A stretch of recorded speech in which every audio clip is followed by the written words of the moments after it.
Hello everyone, this is Swapna from VNR VJEC from the Department of CSC, AML and IoT R&AI department. So today I would like to give a session on mathematical foundations and computer science. So this subject can be useful for the upcoming first year students. Previously this subject can be included in our third semester, but for R25 regulation this can be included in the first semester only. So for what purpose we need to include in the first semester, that we are going to discuss in our first lecture. So this is our subject name, mathematical foundations of computer science. So here we are having 3 credits. So here L is nothing but lecture periods per week, T is nothing but tutorials, P is nothing but practical session.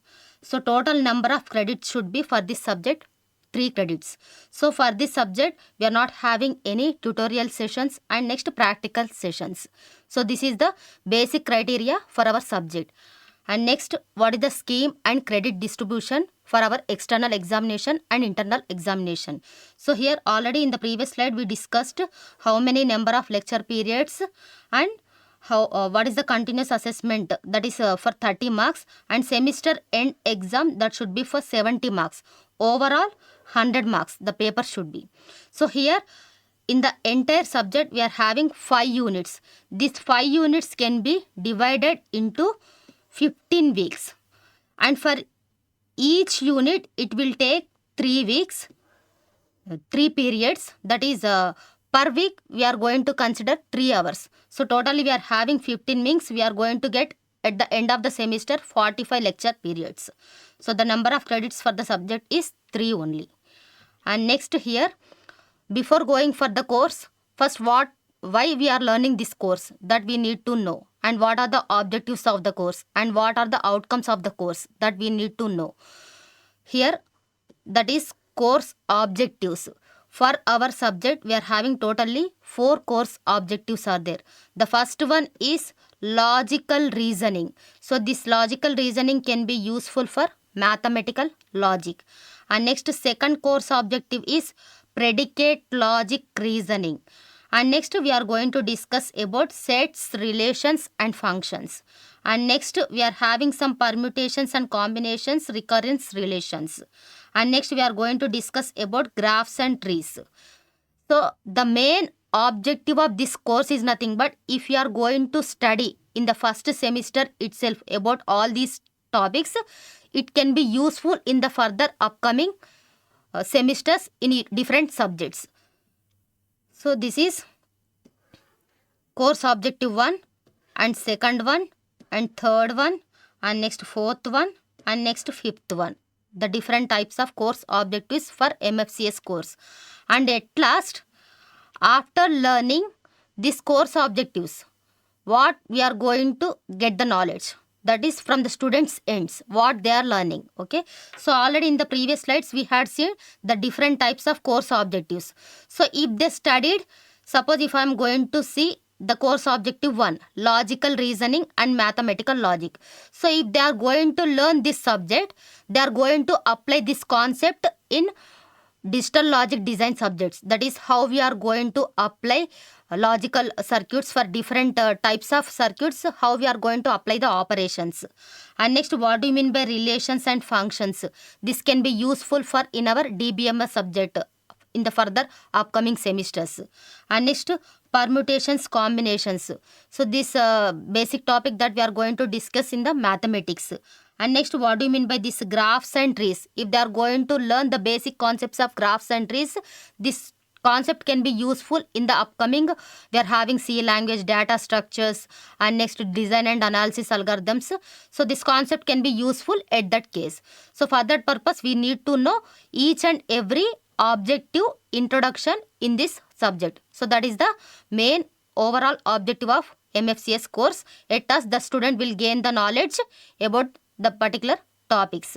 So here, the first unit, it will take 3 weeks. 3 weeks means per week, I have given in the first slide 3 periods that we are going to get.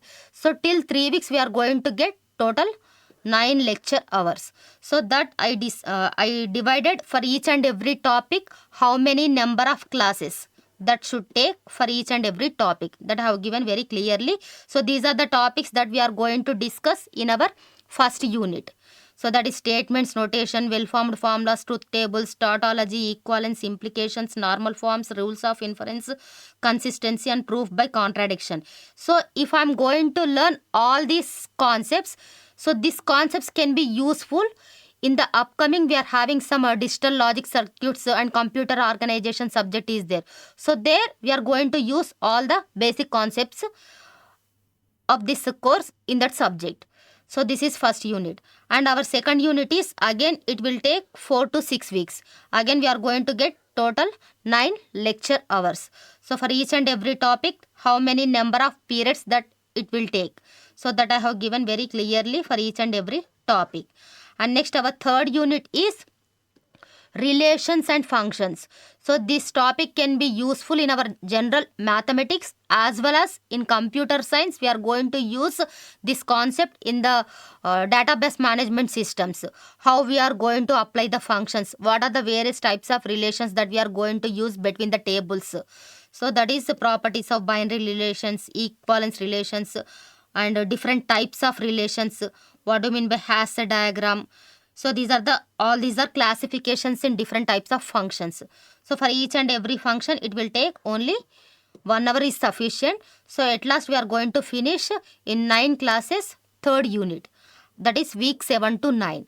And next our fourth unit is counting and recurrence relations. Okay. So this counting and recurrence relations, these topics can be useful in our mathematics subject. That is counting is nothing but permutations and combinations. Recurrence relations is nothing but in that recurrence relations we are having how we are going to generate the functions for the sequence. Again in that recurrence relations we are having the different types of first order recurrence relation, second order recurrence relation. Different types of relations are there. For each and every type of relations we are having some specific formulas. From that formulas at last we are going to derive some solution. So this concept can be used in the mathematics subject. So this is week 10 to 12 weeks. So totally 9 hours we are going to take for the completion of fourth unit. And next unit is fifth unit, graph theory. So here graph theory is nothing but this is very important in our computer science subject. For what purpose we are going to say this is important is nothing but in the first semester itself we are having programming languages, that is C. In the upcoming semesters we are having data structures, Python, Java. So like this we are having different types of programming languages we are having. So in that for all programming languages the basic thing that we need to know, what do you mean by graph, what do you mean by tree, what are the different types of trees that we are having. In that graphs, what are the different types of graphs that we are having, how we are going to identify what do you mean by node, what do you mean by vertex, what is the degree of vertex. So all these if we need to know, automatically it will be easy in the further upcoming semesters. So these are the 5 units that we are having in our mathematical foundations and computer science subject. Totally in the entire semester we are having 15 weeks. For completion of these 5 units, we are going to take 45 lecture hours. For each and every unit, it will take maximum 9 periods. So with this, we are going to finish our syllabus at the end of the semesters. So this is 15-week lesson plan at a glance. That is unit 1. It will take 9 hours. Similarly, unit 2, 9 hours means 9 classes. 3, 4, 5. So, entire semester we are having 15 weeks approximately.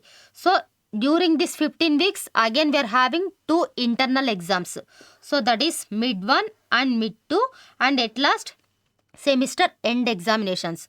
So, this mid 1 and mid 2 we are going to consider for 30 marks, and external marks should be considered as for 70 marks. Okay.